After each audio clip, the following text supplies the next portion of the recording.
Hello বন্ধুরা, আজকে একটা গুরুত্বপূর্ণ আপডেট নিয়ে আপনাদের সামনে হাজির হয়ে গেছি।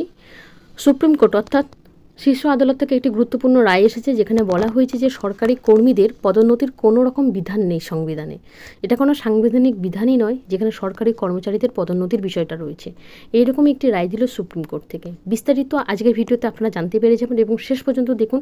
এটা কিন্তু একটা গুরুত্বপূর্ণ বার্তা এবং গুরুত্বপূর্ণ রায় শীর্ষ আদালত থেকে যেটা এসেছে যে সাংবিধানিক নাকি কোনো রকম সরকারি কর্মচারীদের পদোন্নতির কোনো নাকি বিধান নেই। এই নিয়ে কিন্তু সুপ্রিম কোর্টে মামলাটি ওঠে, যেখানে সরকারি কর্মচারীদের পদোন্নতির এবার সুপ্রিম কোর্টের প্রশ্নচিহ্নের মুখে কিন্তু ফেলে দিয়েছে সেই মামলার রায় হিসাবে। দেশের শীর্ষ আদালত জানিয়ে দিয়েছে সরকারি কর্মচারীদের পদোন্নতি কোনোভাবেই সাংবিধানিক অধিকার নয়। এটা কিন্তু খুব গুরুত্বপূর্ণ একটি তথ্য। সুপ্রিম কোর্টের এই সাফ জবাবে বিপাকে পড়েছে সরকারি কর্মচারীদের উন্নতি। উল্লেখযোগ্যভাবে যেটা বলা যায়, পদোন্নতির অধিকার নিয়ে একটি আবেদন জমা পড়েছিল সর্বোচ্চ আদালতে। তার রায়ে শীর্ষ আদালতের প্রধান বিচারপতি DY চন্দ্রচূড়ের নেতৃত্বে এক বেঞ্চ বলে, পদোন্নতি নিয়ে সংবিধানে স্পষ্ট করে কিচ্ছু কিন্তু বলা নেই। সিনিয়রিটি কাম মেরিট এবং মেরিট কাম সিনিয়রিটি ধারণা নিয়েও সুপ্রিম কোর্ট বলেছে। সম্প্রতি একটি রায়ে প্রধান বিচারপতি চন্দ্রচূড়ের বেঞ্চ বলেছে, কর্মীদের পদোন্নতি হয়ে থাকে সাধারণত অভিজ্ঞতার নিরিখে, অর্থাৎ এক্সপিরিয়েন্সের নিরিখে কর্মীদের পদোন্নতির বিষয়টা দেখা হয়। সেখানে পদোন্নতি যে হতেই হবে এরকম কম্পালসারি কোনো ব্যাপার কিন্তু নয়, কারণ আশা করা হয় যে একজন অভিজ্ঞ ব্যক্তির কাজের অভিজ্ঞতা তার দক্ষতা বৃদ্ধিতে সহায়ক হতে পারে। শুধু তাই নয়, এই পদ্ধতি কর্মক্ষেত্রে স্বজন পোষণের সম্ভাবনাও কিন্তু রোধ করতে পারে। আবেদনে সব সরকারি কর্মচারী পদোন্নতিকে সাংবিধানিক অধিকারের স্বীকৃতি দেওয়ায় আর্জি জানানো হয়। সুপ্রিম কোর্টের রায়ে বলেছে, পদোন্নতির সাংবিধানিক অধিকার নয়, এটা আমরা অধিকার হিসেবে চাইতে পারি না।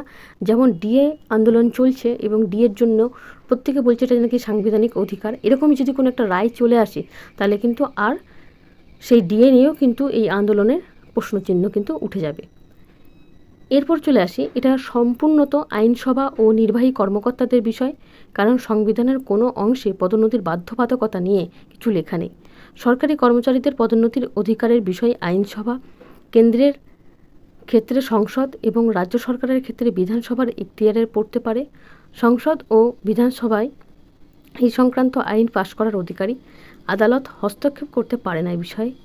সুপ্রিম কোর্ট নির্দিষ্ট করে জানিয়েছে, সংবিধানে কোনো বিধি লিপিবদ্ধ নেই যেখানে সরকারি কর্মচারীদের পদোন্নতি নিয়ে।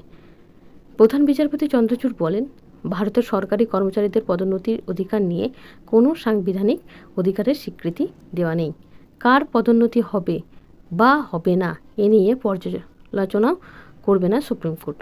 আইনসভা ও নির্বাহী বিভাগগুলির নিজস্ব এখতিয়ার আছে পদোন্নতির বিষয়ে। কাজের ধরন, অভিজ্ঞতা, দক্ষতা এবং নিয়োগ সংক্রান্ত পদোন্নতি নিয়ে সিদ্ধান্ত নেওয়ার অধিকারী তারাই। তবে শীর্ষ আদালত এও বলেছে যে এ ধরনের আবেদন একমাত্র বিবেচিত হতে পারে সংবিধানের 16 নম্বর ধারা অনুসারে, যেখানে সরকারি দপ্তরের সব কর্মীকেই সমান অধিকার দেওয়ার সুযোগ কিন্তু রয়েছে। খুব গুরুত্বপূর্ণ একটি লাইন এখানে বলা আছে, যদি ছবিটা খুব অস্পষ্ট তবুও আমি আপনাদের জানাচ্ছি। এখানে বলা হয়েছে যে সংবিধানের 16 নম্বর ধারা অনুযায়ী যেখানে সরকারি দপ্তরের সব কর্মীকে সমানাধিকারের সুযোগ কিন্তু দেওয়া হয়েছে, অর্থাৎ সমদৃষ্টিতে সমান যে ব্যবহার তার অধিকার কিন্তু প্রয়োগ করে আবেদন করা যেতে পারে। আর সংবিধানে এটা নেই যে সরকারি কর্মচারীদের পদোন্নতি একদম সাংবিধানিক, এই বিষয়টা কিন্তু নেই।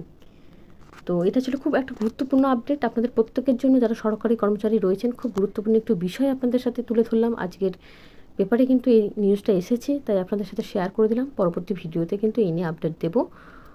আজকের মতো এইটুকু। ভিডিও দেখার জন্য ধন্যবাদ।